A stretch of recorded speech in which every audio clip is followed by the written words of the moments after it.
Hey everyone, hope you're doing well. This week we are going to take a look at week 6 and week 7. Obviously, we're in week 7. Remember, please, this is our last full week of class, Monday through Sunday. The following week is just Monday to Friday. So remember that for submissions of your week 8 assignments, etc. So this past week we had, and I should have said this first, I hope everyone's safe, healthy, maintaining sanity as best possible. We're trying to take time every day to go out and walk around a little bit. The wearing of the mask is not necessarily comfortable, but is keeping us safe, I suppose.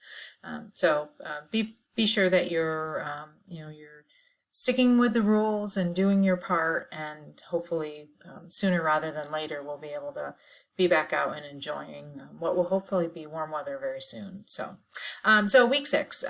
In week 6 we talked a bit about pricing strategies, those types of things throughout the healthcare industry. And you might think, how does marketing play in with pricing? But it is an important there's an important connection there, because strategies about pricing really play into how you market those services, how you place them within your portfolio of services, etc. So, and there's some external influence on pricing, although in healthcare, pricing is not as impacted by things like supply and demand as in other industries. So hopefully you also enjoyed the day in the life with the gentleman from St. Clair Hospital. It does give us a good kind of a good idea of what it's like to work in marketing and PR, and can give you just a little bit of additional background there. So that's week 6. Let's take a look at week 7. So this is our current week. We're going to be looking at marketing communications, word of mouth, sales, direct marketing. So we're really kind of getting into that piece that has some advertising aspects to it, as well as sales. So the types of things that a lot of people think are marketing, traditional marketing. A lot of people think of marketing as just sales and advertising, and it's really so much more than that, as we've discovered throughout the term. So going to be looking at those types of things. We have our discussion for this week in the flip grid. Your final project is due this week. I would encourage you to go back through and look at some of the templates. There's back under week 3, I think it is, there's a strategic marketing template.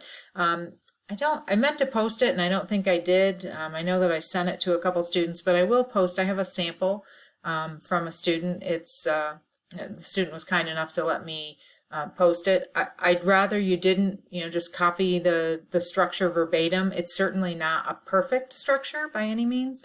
I would encourage you to look at the templates, the plan templates, and the articles about how to build a plan.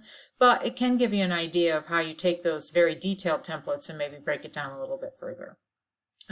The 4 areas that I am going to be looking for are an intro, market analysis, and not just internal, but also external, and more than just what are your competitors. I want an analysis of the market that you're looking at. So regulatory, nonprofit groups that may impact things, etc. So a detailed market analysis, then the plan itself, and then information about how it will be implemented. So deployment and monitoring. So those are the 4 main areas I'm going to be looking for. And you'll see those broken out in those templates as well. You will submit the project down here, however, at the Turnitin box. And then we have a quiz and this Edpuzzle right here. So let's flip over to our quiz questions from last week. We have, let's see, first one, marketers need to focus less on the side of the value network that looks toward the customer. And pause this. Okay, sorry about that.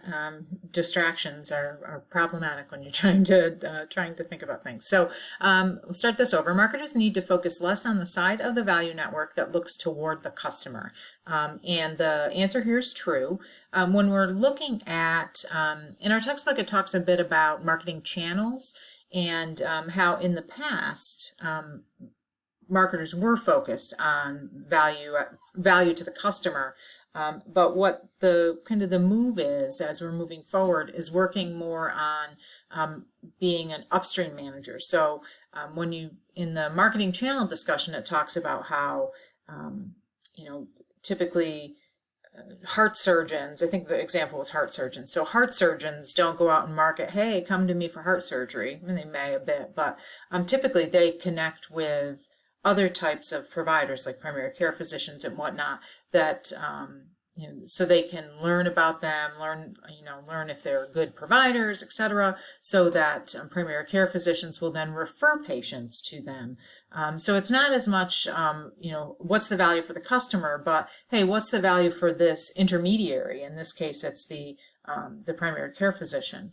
Also, insurance companies can be that intermediary, that middle person in that marketing channel, driving you to go to certain places. So marketers need to focus less on getting out there and putting up a billboard that says, hey, come and see us, especially for specialty care, hospital care, those types of things, and focus more on creating that breadth of a channel, of a marketing channel to drive business to them in a legal way.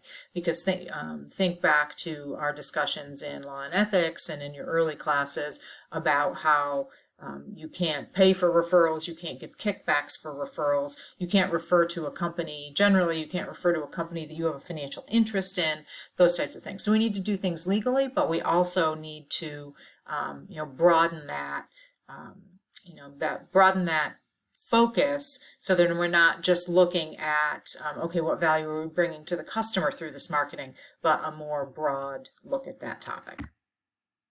Next question, if I can get the thing to proceed. Maybe not. All right, it's a day, I guess. Okay, we'll do this the easier way. Get rid of that and go here. So next question. In healthcare, services and product sales are not sensitive to price reductions. The answer here is false, and this will go along with the next question as well. Keep in mind that in healthcare, and I think we've talked about this in the past in this class, but also if you've taken economics, healthcare economics already, or trying to think of what class it is. It's a budgeting, probably in budgeting and accounting we talk about it. I'm pretty sure in 3500, which is healthcare financial management, we talk about it. Supply and demand is not the same in healthcare as it is in other industries. And we've actually talked about that in this class. I remember mentioning it within the last couple of weeks because we're seeing gas prices go in, way, way low, much lower than I've seen in a long time. I have friends that live in Wisconsin, in the Milwaukee area, and they had gas prices below $1. So certainly much cheaper than we've seen. The reason that they've decreased so much is supply and demand. There's plenty of supply, but there's no demand right now. People aren't out driving like we have been, so we don't need as much fuel. So the supply is greater. Drop the price, maybe people will go out, fill up their tank, etc. So that's retail goods are generally, and retail and hospitality both very much sensitive to supply and demand. We see the same thing in the grocery stores. I guarantee that if you looked at what you were paying for, a pack of toilet paper 3 months ago, it was considerably less than what you're paying now. So that's, because there's such a, demand is high, supply is low, drives the price up. In healthcare, that's not the case. There is not as much of there can be in some cases minimally, but generally there is not a sensitivity to supply and demand in healthcare. And specifically, there isn't a sensitivity to price reduction. So for example, if your primary care physician used to charge $150 and then he was like, oh gosh, it's too expensive for my patients, I'm going to drop it to $100. He's not likely to get a bunch of additional patients coming through the door. It's just not a service that is, or a product that is sensitive to a reduction in price. So that's why the general consensus is that your prices in healthcare should be based on your cost. So how much does it cost you? How much do you need to make on top of that to support your business? That's what your price should be, as opposed to in other industries where, oh my gosh, well, they're the only pediatric cardiologist in town. Let's jack our price way up because the supply is really low. That doesn't really work all that well in the healthcare industry. Supply and demand doesn't drive anything there. Next one, in healthcare services and products, demand and price are inversely related. So this is false as well, and it goes back to that same supply and demand discussion. When demand in the retail industry, when demand is low, when supply is low and demand is high, prices go up. When supply is high and demand is low, prices go down. So there's some notion that, well, if demand and price are correlated in the retail industry, maybe they're inversely related in healthcare. No, that's not the case. The issue is really that there is no impact or very little impact from supply and demand on our industry overall. The only area where you see some of it is in pharmaceuticals. And that it really has less to do with price and more to do with simply supply and demand. It doesn't change pricing, but like a good example right now is hydrochloroquine. So Plaquenil is the brand name of the drug. It's a drug that I've taken for 22 years as a lupus patient. But unfortunately, it's not available right now because the president went out and told everyone that it was going to save them from COVID-19. So now there's no supply of that available to patients that need it to control their chronic illness.